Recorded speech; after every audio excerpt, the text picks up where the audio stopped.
One recipe for improving the sound in an audio system is to replace the amplifier with a better model.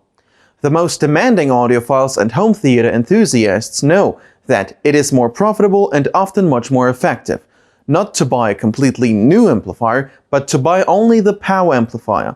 After all, it is largely what determines the result. This is the most rational way, but there is a nuance. Even a decent single power amplifier is not cheap. Emotiva, however, does not agree with that, and for the sake of the argument, it offers BasX family of 2 amplifiers. 2 of its representatives are near me right now. Hello everyone, this is Pultelectronics and me, Deco. Let's go!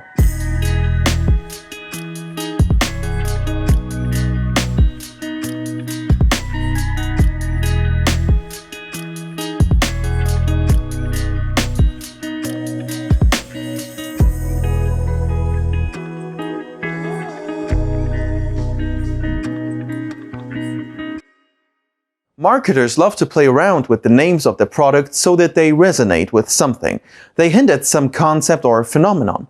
The American company Emotiva is not far behind. The fact that its name is derived from emotive is clear enough. But it turned out to be not enough.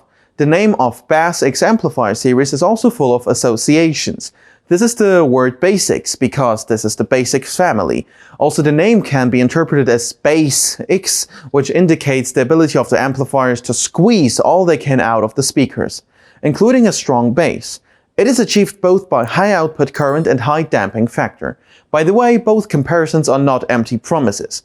Anyway, after getting acquainted with these relatively inexpensive Emotiva amplifiers, many people have a reasonable question. Why do competitors ask for much money for the same thing?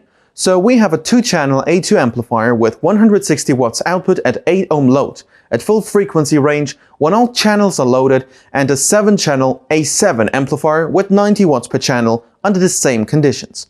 Both devices operate in Class AB and are in the entry-level price segment. By the standards of hi-fi equipment, of course. And this makes both models extremely interesting to the end buyer. However, from the outside, both models do not present anything special. The design is recognizable but without any frills, as it should be for the younger models. But the developers thought about those who like to concentrate on listening music, and made a toggle switch on the back panel to turn off the alarm LEDs. On the back you can find trigger ports, input and output, and of course 2 RCA inputs and 2 outputs for speaker connection with bare wire and connectors, spades or bananas. The 7-channel version looks exactly the same, except that the front LEDs are not 2 but 7, as well as 7 sets of inputs and outputs in the back. But the design and even the height of both amplifiers is the same, about 11 centimeters. The basis of both models is simple, but the logical concept of the application of classical solutions relies on quality components and power supply with sufficient power reserve. It seems to be nothing innovative, but this approach has always ensured a decent result, and at a very tempting price. Inside the 2-channel A2 you can see quite a typical transistor-based circuit, 4 10,000 microfarad capacitors in the power supply smoothing circuit and a weighty toroidal transformer.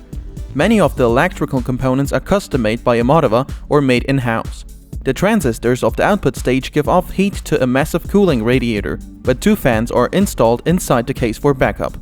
They are turned on only in emergency cases. For example, when the room is very hot and you're listening to music at a very high volume. The main thing worth paying attention to is the damping factor of 500. This is an excellent result even for a several times more expensive amplifier, and for this one it is almost sensational. Therefore, the A2 seems to be the amplifier for which there are no demanding and complex speakers. I mean complex in terms of electrical load. Moreover, even with 8 ohm load, the output of 160 watts per channel is enough for the vast majority of audiophiles, even in a spacious room and even if your speakers can't boast high sensitivity. And it's absolutely fair value because it is obtained at 0.02% harmonic distortion and with a signal-to-noise ratio of 112 decibels when both channels are loaded. By the way, the power supply here is 0.5 kilowatt. As a result, a confident, structured and rhythmic sound with excellent bass control in almost the entire volume range. Again, the price comes to mind, because I would consider such a result worthy even for twice as expensive power amplifier.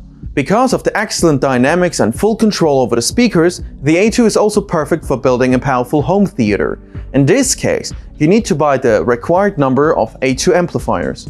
Or you can choose one A7, which, although inferior in power to its 2-channel version, is itself much more powerful than the vast majority of typical AV receivers, at least for a comparable price. The technology is the same here, except that the power supply is a kilowatt. This allows the device to output 90 watts per channel at rated distortion level and at 8 ohms load simultaneously. And if some channels are underloaded, the remaining channels can come up to 125 watts, including in stereo mode. With speakers with sensitivity over 90 decibels, this amplifier can easily be used in a home theater with an area of even 40 square meters. If you have several Emotiva A2s in your theater system, you can powerfully sound a cinema room of up to 60 or even more square meters, with excellent sound quality. And here it would be good for me to recall the disadvantages. For example, to say something about American Amplifier's dislike of delicate and detailed music.